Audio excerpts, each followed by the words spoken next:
मेरे प्यारे साथियों, मैं आपको इस वीडियो में ख़ास तौर पे बेनिफिट ऑफ योगा यानी योग के फ़ायदे 21 जून को पूरी दुनिया में योग दिन मनाया जा रहा। आज पूरी दुनिया योग दिन मना रहे। इसका कारण यही है कि योग के बहुत फ़ायदे हैं। मैं आपको योग के फ़ायदे के बारे में कुछ जानकारी साझा करूँगा।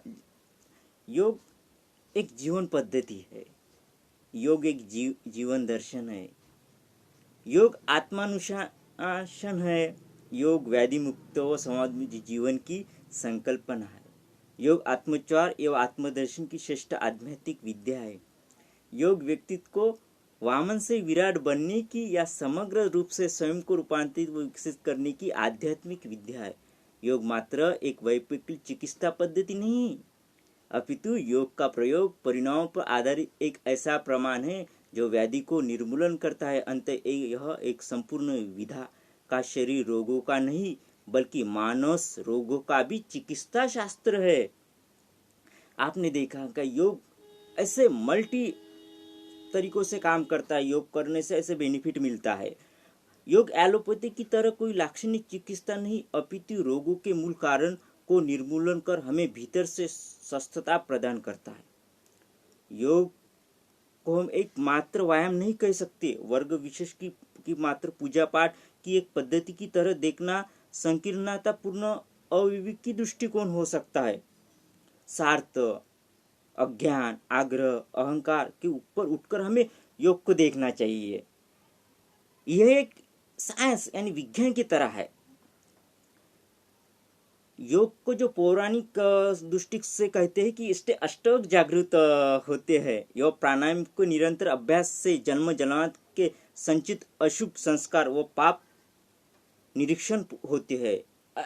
ऐसे योग के फायदे हैं। जो योग करते हैं उनको पता ही होता है, पर जो अभी योग की शुरुआत की है उनको भी धीरे धीरे ये योग के बारे में उनको बेनिफिट मिलते जाएगा।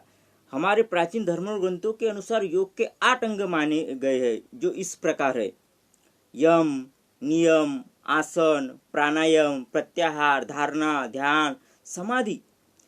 सर्वप्रथम हम यम से आरंभ करते। योग दर्शन में अहिंसा, सत्य, अस्तेय, ब्रह्मचर्य, अप्रिया, इस तरह हमारे प्राचीन ऋषि मुनियों ने विश्व को अहिंसा का संदेश दिया है। विशेष रूप से बुद्ध मत और जैन धर्म के भगवान बुद्ध एवं महावीर जी ने तो साहब कहा था, अहिंसा परमो धर्म, जिसका अर्थ है सब प्राणियों को शत्रुता छोड़कर प्रेम भाव से रहना। सब कर्म मानवता की भलाई और खुशी के लिए काम करता है। जो कोई कष्ट दे उसे कष्ट के बदले में कष्ट देने की बात न सोचना। यदि कहीं से कोई दुख प्राप्त हो उसे अपने भाग्य की देन समझकर हंसते।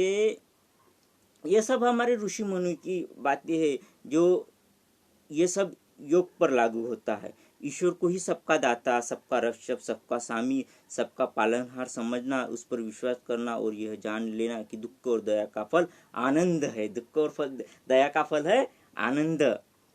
ये सब हमें योग से मिलता है। जैसे जैसे हम योग में रुचि लेंगे, योग को समझेंगे, वैसे वैसे ही हमें योग से आनंद आएगा और ईश्वरीय आनंद आता है अंदरून। ये योग के फायदे हैं। सत्य, हम हृदय शुद्ध होने लगता है। जैसे हम सत्य का सहारा लेता है, हृदय शुद्ध हो जाता है।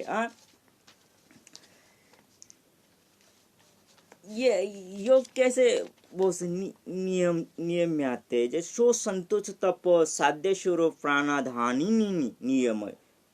ये 5 नियम जैसे शो, संतोष, तप, साध्य, ईश्वर, प्राणिधार, ये सब योग है।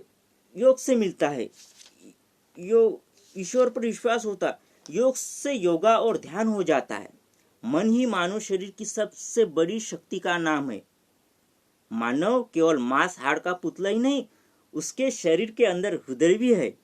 यही वह मन है जिसके अंदर कई प्रकार के संस्कार और विकार पड़े हुए हैं।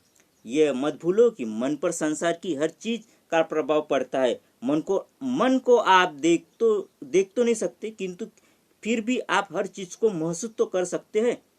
उदाहरण के लिए आप देखें, जब आपको क्रोध आता है तो चेहरे का रंग लाल हो जाता है, आंखों में लाल डोरिया सी आ जाती है, भवें तन जाती है, नसें खींच जाती है। इसी प्रकार से जब आप खुश होते हैं तो आपका चेहरा खिल जाता है, आप गाते हैं तो आवाज का जादू गूंजने लगता है, आप नृत्य करते हैं तो सारे शरीर का अंग अंग विरकने लगता है। जब कभी मन डर का शिकार होता है तो भय के मारे सारा शरीर कांपने लगता है, चेहरे का रंग पीला हो जाता है।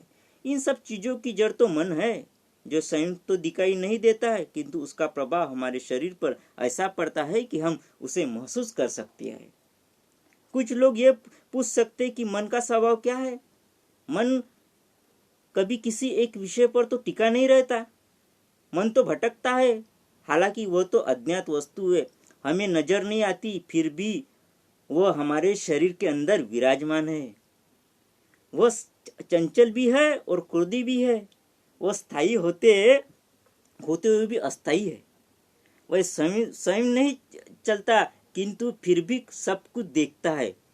वह सब कुछ देखता है, वो भागता भी है, जागता भी है, वह कभी नहीं सोता। आप सो जाते हैं तो वह जागता रहता है। इससे जागरूक रहने का प्रमाण है कि आप सोकर भी सपने में हर चीज देखते रहते, चलती फिरती ये बात करते रहते, खेलते रहते, लड़ते रहते, झगड़ते रहते, हंसते रहते, रोते रहते। ये सब कुछ क्या है, कौन है वो जो आपके सोते रहने पर भी एक संसार बसा लेता है? यह मन ही तो है, जिसे आपने कभी नहीं देखा है, मगर वह तो आपको जानता है।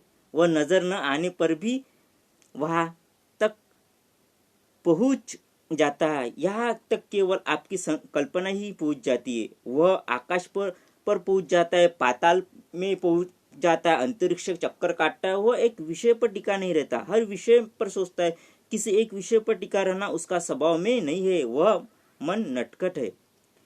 मन को एकांत पसंद नहीं, उससे तो देखना, सूंघना, स्वाद लेना ही पसंद है। मन के शास्त्र जुड़ी हुई इंद्रिया में विषय इनको पसंद है, इनके लिए उसे किसी के साथ किसी सहारे की आवश्यकता नहीं है। मन बहुत ही तेज गति से भागता है, उड़ता है। प्रकाश की गति करीब 2,85,000 किलोमीटर प्रति सेकंड नापी गई है, परंतु वैज्ञानिक का मत यह है कि मन की गति इतनी तेज है कि उसे तो नापा ही नहीं जा सकता। वह तो हर समय गतिशील रहना चाहता है। महात्मा कबीर जी ने कहा है, माया मरी न मन मरे, मर गया शरीर। मन कभी भी वर्तमान की जंजीरों में जकड़ा नहीं रह सकता।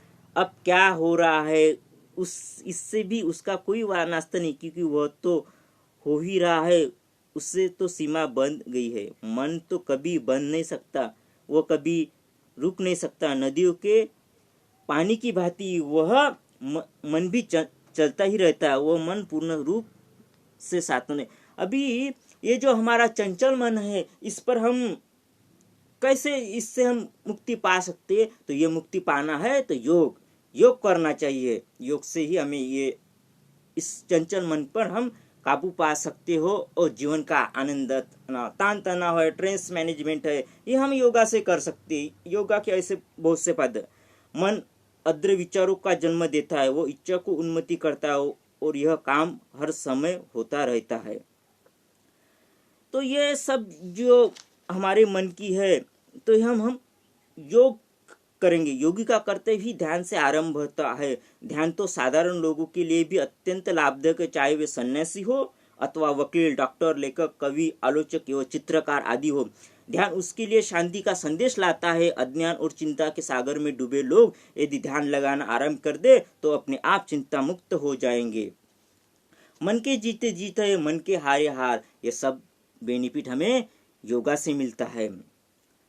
21 जून इंटरनेशनल डे ऑफ योगा ये दुनिया में साझा कर रहा है। मैं इस वीडियो में आपको योग के बारे में, योग के क्या फायदा है, मन पे काबू लाने के लिए योग कैसे सहायक होता है, इसके बारे में जानकारी दे। आपको ये जानकारी दूसरों तक भी शेयर करें, और इस वीडियो को सब्सक्राइब कीजिए और घंटी जो है वो बजा दीजिए कि ज़्यादा से ज़्यादा लोग इस योग के बारे में जान सके, योग कर सकते हैं। Thank you, wish you all the best.